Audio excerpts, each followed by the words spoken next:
gentlemen, let's stop these terrorists. I buried my wife over there. This is my golf course, for tax reasons. Anyways, let's build golf courses where all the terrorists live. Now watch this drive.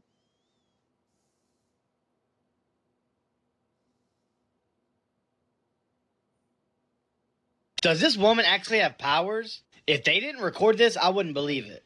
Check this out, y'all. She starts to get the energy around her up. She does this and the wind just picks up out of nowhere. That's insane. We're so much more powerful than we've been led to believe. The powers that be don't want us tapped into all this energy. Y'all tell me how he's doing this right now. He just starts to float. How? And before y'all say he did it with the pole, check this out. There's no way he's supporting his whole body weight just with that pole.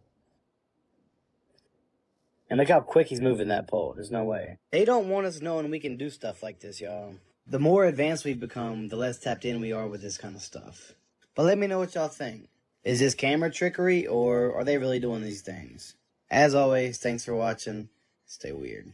So it's February 2024, and baby Charles, who's just a day old, is scheduled to undergo a circumcision by the doctor who had just delivered him, Dr. Hong An Jan. But instead of the doctor giving the baby xylocaine, which is an anesthetic, he injected baby Charles with Demerol, which is a synthetic opioid. After the procedure, Charles was given back to his parents, who immediately questioned what was wrong with Charles, but the doctor told him he was fine, the medicine just needed to wear off. So mom and dad end up taking baby Charles home, but call the doctor later that day because they knew something was wrong.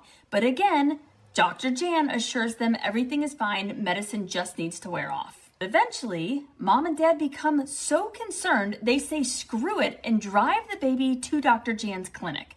Dr. Jan takes a look at the baby and says the same damn thing. He's fine, medicine just needs to wear off. So reluctantly, mom and dad go home, they put baby Charles down for the night, and when they go to check on him at 3 a.m., he's cold to the touch.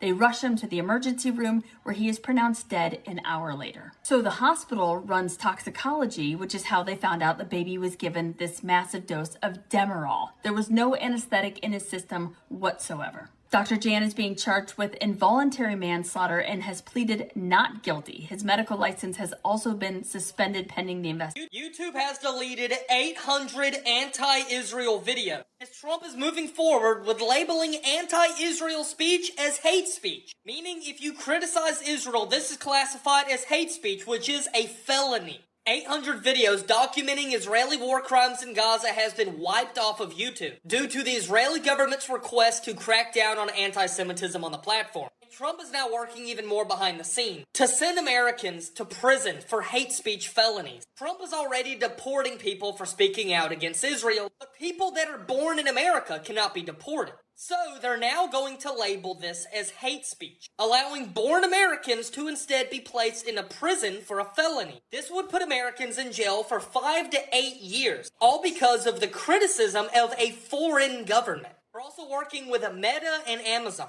And by the way, a federal judge has already ruled that anti-Israel speech is hate speech. Meaning if Trump follows this judge's ruling, we could go to jail for criticizing Israel. Do not eat these chicken nuggets if you bought them from Walmart. These dino nuggets have been flagged as unsafe levels of lead in them. What? If you have a batch of the best by date February the 10th, 2027, and this is the code or the number on the bag, you need to get rid of them. And just so you can see right here, this is what it pretty much looks like. First, we had radioactive shrimp from Walmart, and now we have lead dino nuggies. I'm sorry, but I really am getting to the point where I don't want to buy anything else from Walmart because of this. I should not be concerned about lead in dino nuggies. I have kids. I have a 3-year-old that loves chicken nuggets. I'm definitely not buying this. I would rather go to Costco or go to Publix or so many other stores now than Walmart. But yeah, if you think I'm joking, go look up, do the research. Yeah, literally lead.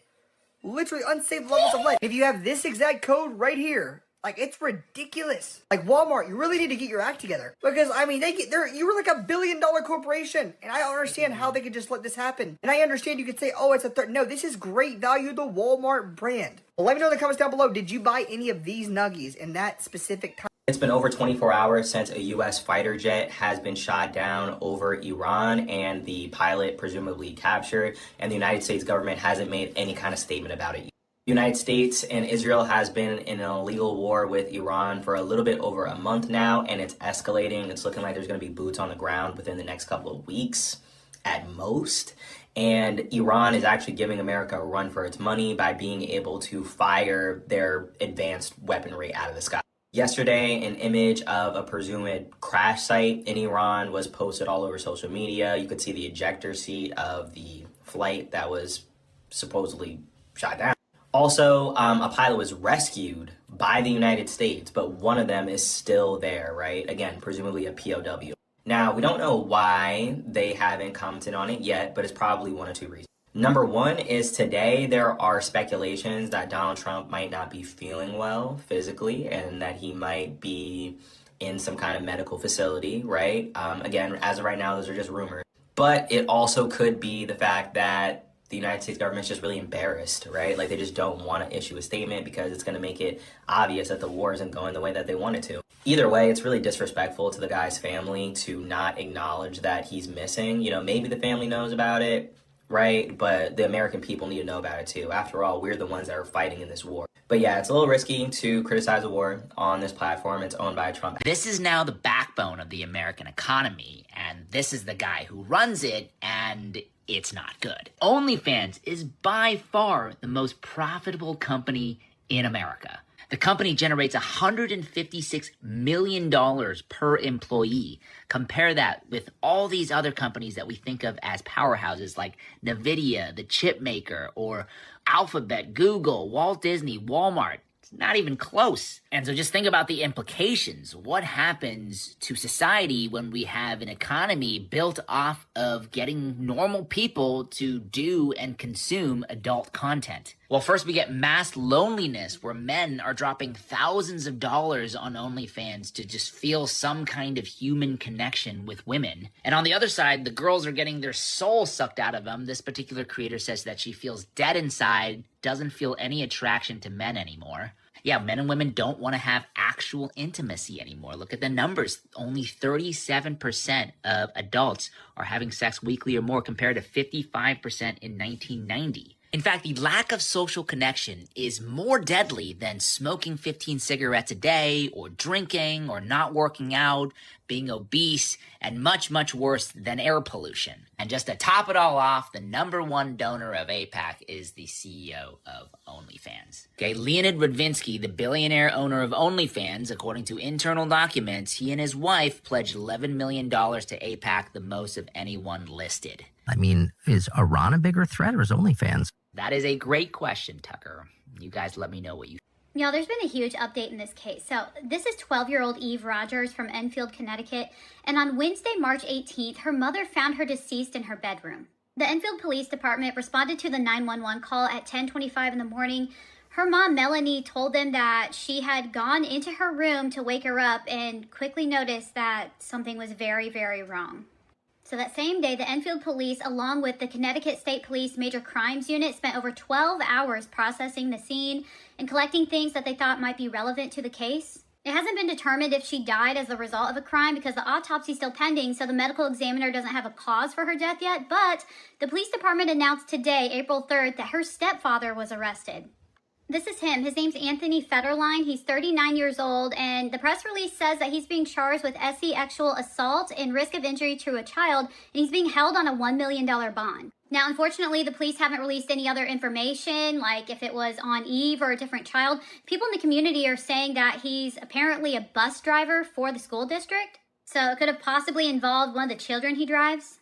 But I want it to be known that in September of 2022, so pretty much right after she started 4th grade, her mom decided to pull her out and do homeschooling. And apparently there are other kids, but she's the only one that got pulled out. So of course there's been a lot of speculation going around, like maybe she was the victim of bullying, or completely different, maybe the stepfather wanted her to be home more. Now, backtracking a little bit, last week her mom Melanie made a statement on Facebook, and it says, Now that we've had a minute to gather my thoughts, I feel like I need to say some things clearly. I've seen people trying to connect Evie being homeschooled to the idea that the school system failed her. That is not true. The Enfield Public Schools showed up for her in every way they could. Homeschooling was not a result of failure. It was a decision made for her individual needs.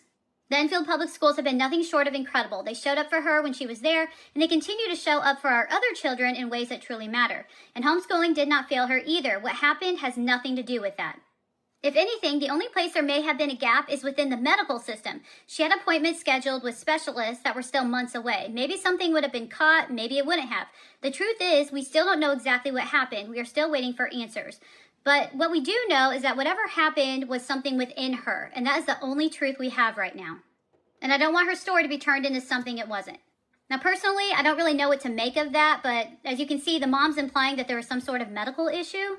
There's a lot of unanswered questions, but I'll be sure to let you guys know what happens with the investigation. If you're not on Mount Everest tour guide scam talk, you have got to hear this. So this all started when police in Nepal noticed a huge spike of climbers needing to be rescued by helicopter off Mount Everest between 2022 and 2025. In fact, nearly 5,000 climbers had to be rescued off the mountain. Come to find out, 32 tour guides were being paid by local hospitals to make the climbers they were supposed to be guiding up Everest sick and need to be rescued. Some guides would wait for their climbers to get a mild case of altitude sickness and would give them the medicine to treat it, but encourage them to drink tons of water, which apparently makes the symptoms 100 times worse. Other guides would mix baking powder into their climbers' food with the sole purpose of making them so sick they can't walk down the mountain on their own and need helicopter rescue. It's estimated local hospitals took in more than $20 million in insurance money and would target climbers from the UK and Australia because apparently it's easy to pull over scams on their insurance companies. And I'm sure you can imagine, but people spend up to $100,000 to climb Everest. You need permits, guides, accommodations. It's not cheap. Not to mention, people spend years preparing for this once-in-a-lifetime climb, and then to be poisoned by the guide you paid to take you is insane. All of this is now owned by one single family, the Ellisons. This is billionaire Larry Ellison, and this is his son David, and they've been on an absolute spending frenzy. First, they took over CBS Paramount in 2024 on behalf of Israel. Then last year, Larry Ellison bought TikTok, also on behalf of Israel. And now the Ellisons are taking over Warner Brothers for $111 billion. Keep in mind that Larry Ellison is the largest single private donor to the IDF, and he just so happens to be very close friends with Netanyahu. They wouldn't be trying to run some kind of psychological operation on us, would they? Why can't Israel be doing some sort of, counterintelligence, information warfare like this, where they are actually doing the same type of, psychological operations in America? All of this comes as, for the first time in American history, American support for Palestinians is greater than that of Israel. Probably all just... I just gained over 150,000 followers in one single night from a single live stream, and I need to tell you what happened. So last night, we just streamed the entire Artemis 2 rocket launch on TikTok so that we could all watch it together, and I genuinely did not expect what was about to happen. At one single point, we had over 100,000 people in the stream all at the exact same time. You couldn't even read the chat. Whenever the stream ended, we had a total of 1.2 million people that were all sitting there watching it together. We were literally watching a rocket go to the moon. This officially just turned into one of the most insane nights I have ever been able to experience on social media. Guys, the part that is genuinely crazy to me is at one point I realized I had grown over 150,000 followers from that stream. I am going to be covering every single Artemis mission every single day for the next 9 days until the crew gets back. If you're somebody that is not following me yet, this is going to be one of the coolest series that we have ever done. Millions of us just watched a rocket launch together, and you need to stay updated until they get... There have been some crazy things that we have found in the Epstein files, but this right here might be the darkest. This is from a limo driver who had met Trump in the 1990s, and he alleges that Donald Trump raped a young girl along with Jeffrey Epstein. The victim was then encouraged to go to the police, to which she replied, quote, "I can't because they will kill me." The victim did eventually report it to the police, but she was found a while later with her, quote, head blown off And the police officers on scene stated that there was no way it was a suicide, even though the coroner ruled it as such. Like, what the actual hell is going on here, and why are we not doing anything about it? Okay, we gotta let these guys know that this does not end until people, these gross, disgusting people, all go to jail. Trump is scrambling to get Ukraine and Russia to a ceasefire on Tuesday because Ukraine is facing a loss of the country. Russia is dangerously close to securing the 4 regions. And after they secure these, what can Ukraine offer at that point? For 4 years, Russia's been asking for that red line. And in 4 different locations, they've already passed it. Trump's telling Zelensky, if you don't accept this deal now, you're going to have to give up more in the future because you're losing these regions. This is the furthest Russia's extended the front lines this war. And Ukraine cannot keep up. The Kharkiv region in the red could be seriously threatened. Because once Russia wraps up this in the south, they will focus all of their effort on Ukraine's second largest city. And Russia could attack it for multiple ways, which then again would push Ukraine to give up even more land for peace. If Ukraine does not give up these 4 regions, of which they've already fully lost this one, by the way, Russia could then focus on 3 more regions. If Ukraine doesn't give up the land in the yellow, they could risk losing the land in the red, which is half the country. What happens when you start buying multiple Louis Vuitton bags and then a Louis Vuitton agent shows up on your door demanding the bags that you bought and paid for back? Well, this is the update on the man who had this exact thing happen to him. He was buying legitimate Louis Vuitton bags, even had like authentication paperwork to prove that they were legitimate LV bags, but he was buying them at like estate sales. We're not just talking getting like discounted prices for these high-end designer bags. These weren't even really nice bags. These were really old, worn. A lot of them had defects, tears, holes in them, turning them into wallets. He was a leather maker. He even shared how he would take these designer bags that was destroyed, and instead of throwing them away, he would upcycle the material to make things like wallets. Well, Louis Vuitton found out. They ordered one of his wallets, and then they said he was using fake products. That's right, the purses he was upcycling, they were saying those were not authentic purses. Louis Vuitton then paid an agent to go out to this man's personal property and demand all of their bags and fake bags back. He refused. He knew his rights. He knew he could upcycle whatever. If you buy a bag, that is your property. You can do whatever you want with it. What he couldn't legally do was buy a fake Louis Vuitton bag and then try to sell it as if it were the real deal, which he wasn't doing.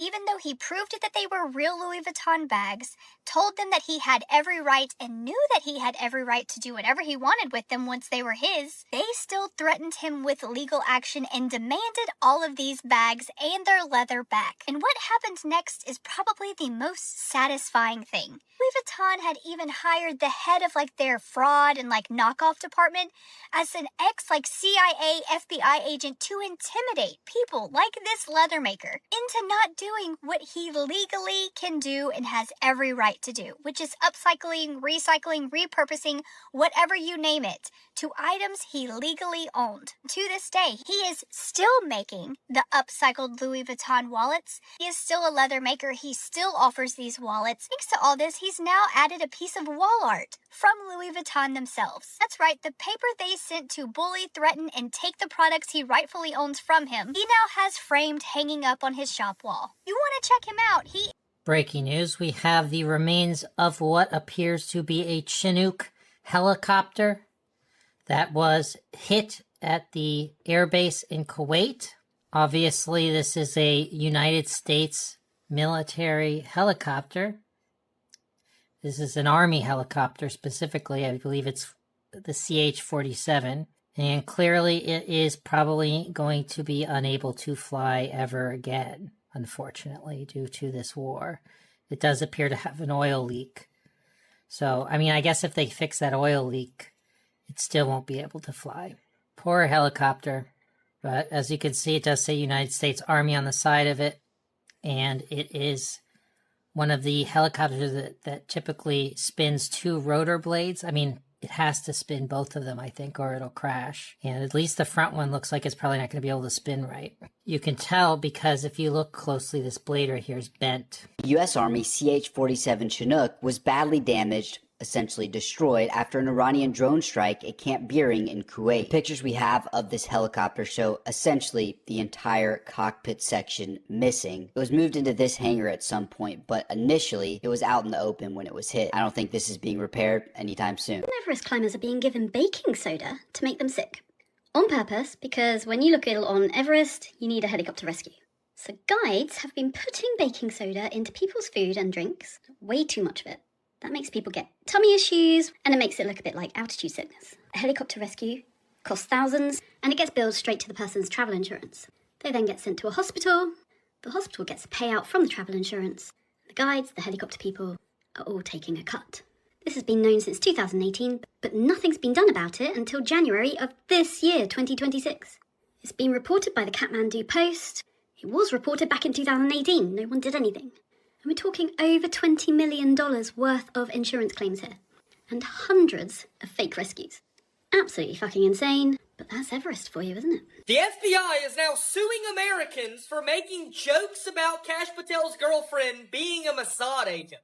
Elijah Schaffer, one of the biggest political voices in America, is being sued by the U.S. government for posting anti-Israel rhetoric, accusing Israel of controlling the United States and their politicians, citing this one: Israel has more control over the U.S. than we do over them. And he's being sued for $5 million from X posts. And it all revolves around FBI director's 20-year-old girlfriend, who's been making a lot of videos about Iran attacking Israel. We must defend them. By the way, her boss at PragerU is a member of the Israeli Defense Forces Military Intelligence Unit, the same one that spreads propaganda online. That's literally Unit 8200. Now they're trying to get this guy to shut down his company over anti-Israel rhetoric. There's also many more influencers that are being sued by the U.S. government over criticizing a foreign country. Repost to spread the word, follow for the newest update. This is one of the creepiest things that has happened to me, and I have video evidence. It's Scary Saturday. We're girly and we're weird, so if you like that kind of content, you'll like it. Here, grab your lip gloss and let's spiral. Don't forget to follow for more content like this. Now let's get into reading today's true story. When I was about 8 years old, I was taking my dog for a walk through the neighborhood with my mom. It was maybe around 11 p.m. We live near a swampy, woody area on the edge of our neighborhood in Lansing, Michigan. I remember it being very quiet and slightly windy. From down in the swamp, we heard somebody whistling at us. It sounded like a bird, but each whistle was different enough where the lack of consistency made it human. Whistle sounded higher than lower. I can't really describe it. My mom had a concerned, slightly terrified look on her face and grabbed my hand and said that we should go inside quickly. I didn't understand because I was too young, but seeing my mom freak out like this made me freak out too. And after a while, I forgot about it. 2 years later, taking my dog out again late at night. There was a large bush that could easily obscure a person behind it just next to the front door. As I was finishing the walk, the whistling noise started again. Same pitches, same inconsistent human-like tones. As soon as I heard it, a chill went down my spine as I remember the exact feeling of seeing my mom, terrified, looking down at the swamp, at something I couldn't see, and maybe she couldn't either. I ran inside as fast as possible. Years went by and I thought about it less and less. I told only a handful of people and eventually it slipped from my mind. Fast forward to last summer. I'm 24, started dating a girl named Sarah. We moved out to South Dakota for work. For Independence Day, we decided to go to Pierre, South Dakota and watch the fireworks along the bank of the Missouri River. There was a free camping spot behind a hospital where you could pitch your tent, hang out, and see fireworks above the river. As it was getting dark, the fireworks began. They were pretty far away, so the illumination they brought was very little. We had to sit right at the edge of the river to be able to see them. A huge thunderhead was moving in and a storm was imminent, so the air seemed electric and the wind was picking up. The atmosphere was eerie, to say the least.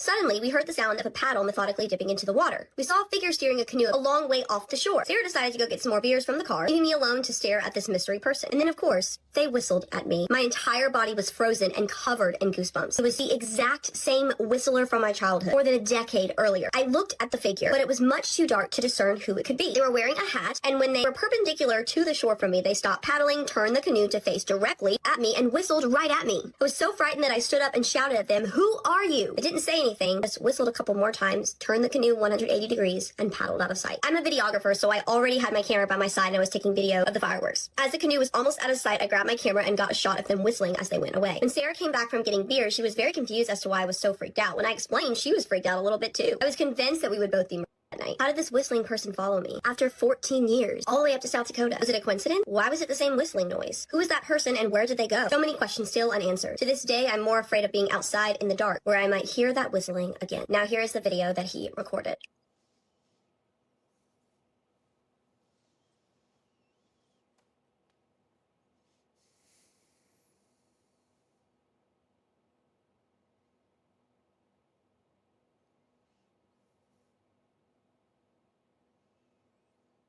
That was all for today's story. Let me know what y'all thought about this one in the comments below, and I'll see you. Even if you don't believe in it, you have to admit that reincarnation stories are fascinating. I know of so many of them, but this is probably my favorite because he would actually go on to meet the person he supposedly knew from his past life. And if you enjoy stories like this one, make sure to leave me a comment and follow for more. So this is James Leninger. He was born to parents Bruce and Andrea Leninger on April 10th, 1998. And right before James had his second birthday, he and his father had visited a flight museum. And this is when James's fascination with planes began, specifically aircraft that was used during World War II. But within months of that visit, Andrea recalls running into James's room upon hearing him screaming during a nightmare. It was in May of 2000 when the silence of night was broken by James screaming, "Airplane crash, plane on fire, little man can't get out." When Andrea ran into his room, she said that James was kicking and rolling around in his blankets like he was dreaming about being in a struggle. And this would become a recurring thing night after night. It was around the same time that his parents began noticing him reenacting this scene with his toys. So now, his parents began to worry, and this is when they started to question him about it. James began to unravel this big story about how in his past life he had been a pilot whose airplane was shot in the engine and crashed into the water. But it wasn't just some dramatic story. He also knew details that made this whole thing unexplainable. Like the fact that his past self flew off from a boat and that his plane was shot down by the Japanese. He was even able to tell his parents the name of the boat he flew from, and he called it Natoma. Because he kept repeating that phrase, "little man can't get out," his parents would ask him who little man was, and he said James or me. When asked if he could remember anyone else, he offered the name Jack Larson. As James got older, he saw a photo of Iwo Jima and told his father, "My plane got shot down there." At the age of 11, a psychiatrist named Jim Tucker came to visit James and his family. This psychiatrist is known as one of the world's leading researchers on a scientific study of reincarnation and rebirth. And after a 2-day-long interview, psychiatrist Jim Tucker realized that there is documentation proving everything that James claimed. As it turns out, back on March 3rd, 1945, James Huston, a 21-year-old U.S. Navy pilot, flew his final flight after taking off from the USS Natoma Bay, which was an aircraft carrier that was engaged in the Battle of Iwo Jima. Huston was flying with a squadron of 8 pilots, including his good friend Jack Larson, when his plane was shot down and crashed into the ocean. Young James Leninger has since gotten to meet Jack Larson, an old friend of his from a different lifetime. So I gotta ask, if you don't believe in space, what do you think about Elon Musk and his company SpaceX? SpaceX? More like... But seriously, guys, do you really think this guy is for free speech running around the Met Gala in this jacket? What does that say? Novus Ordo Seclorum.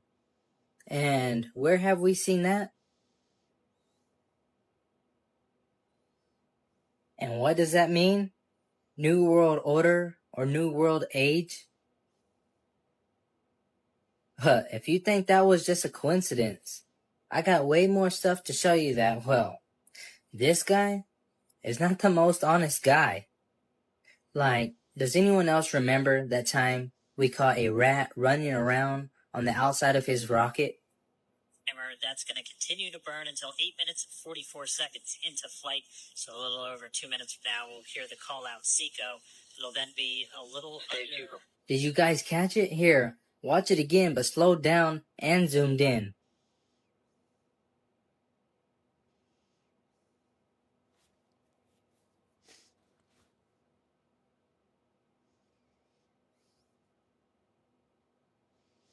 For remember that time he said he sent his electric car out to orbit Earth? But there was a little glitch.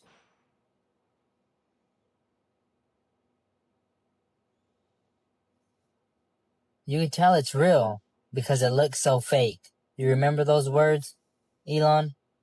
But was he trying to tell us something here? Now, I'm not saying Elon. SpaceX is putting on a complete show. They do have some real rockets.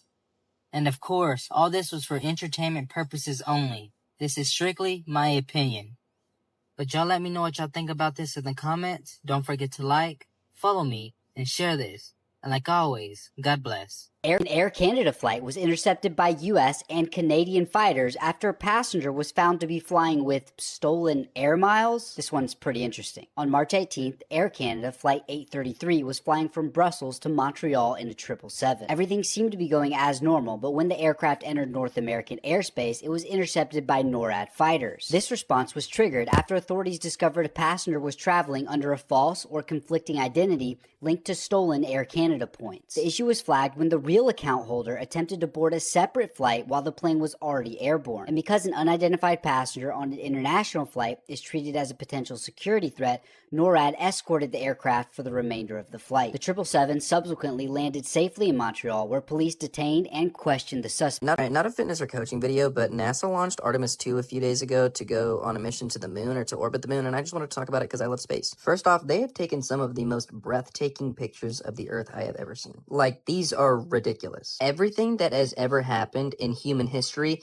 happened right here. It's just crazy. But then you see pictures like this, and pictures like this, and you remember that most of space looks like this. It is black, pitch black. Space is an infinite void of basically nothing, just little particles and dust. Light can travel around the Earth a little over 7 times in 1 second, and the observable universe is 96 billion light years across. And that is just the observable universe. There is more universe out there that we just can't see yet, and most of it looks like this. Wonder why Cadbury cream eggs only show up once a year, and why people lose their minds when they finally come back?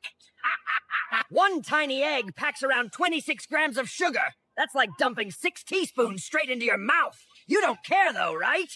That white filling isn't real cream. It's mostly corn syrup, sugar, and artificial flavoring whipped into a sticky syrup. Yuck! And that rich vanilla taste? Most of it doesn't come from vanilla beans. It comes from lab-made flavor chemicals and beaver glands. The chocolate shell often uses palm oil instead of real dairy, a cheap fat that keeps candy smooth, shiny, and shelf-stable. One egg can push over 150 calories, and nobody ever eats just one. Open that mouth. They only sell them for a short season, because scarcity makes people buy entire boxes before they disappear again.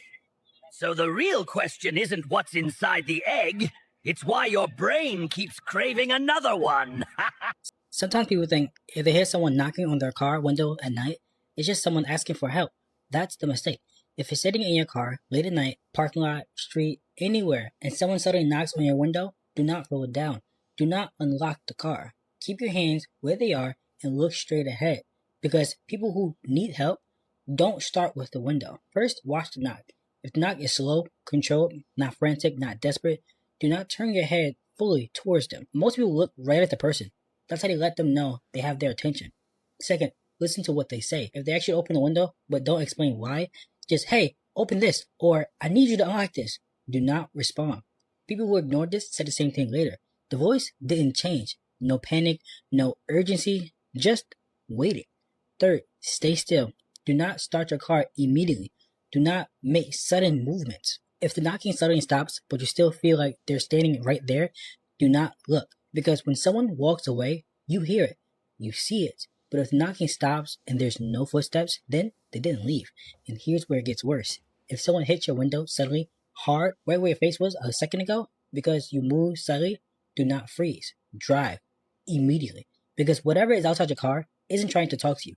It's testing how close it needs to get before you react. We now know the full reason why chocolate is not melting. For those of you that don't know, starting earlier this year, people noticed that their chocolate wasn't melting. This goes for when they're baking cookies, specifically when they're doing s'mores. And a lot of people notice this with Hershey's, but it's actually all chocolate brands. And the reason is actually really interesting. They switched from cocoa to vegetable oil, and they did this because of the rising cost of cocoa, and they did this for you. So it's not that they're just being cheap. They actually did it so they didn't have to raise prices to their candy bars, making it still affordable for the consumer. Though people are claiming that it tastes a little bit different, and that it has a rubbery texture, which most people don't want in their chocolate, it's interesting to know the real reason why chocolate is not melting. So the next time you go to melt one of your chocolate bars and want to know why it's not melting, It's not that there's something wrong with it, it's just made with different ingredients than it was prior. So if your s'mores or your chocolate chip cookies taste a little bit different moving forward, now you know it's because of the vegetable oil ingredient and it's not true cocoa. But what do you guys think about this? Learned quite possibly the cutest thing I've ever heard in my entire life. Do y'all know what this is? 24 hours a day,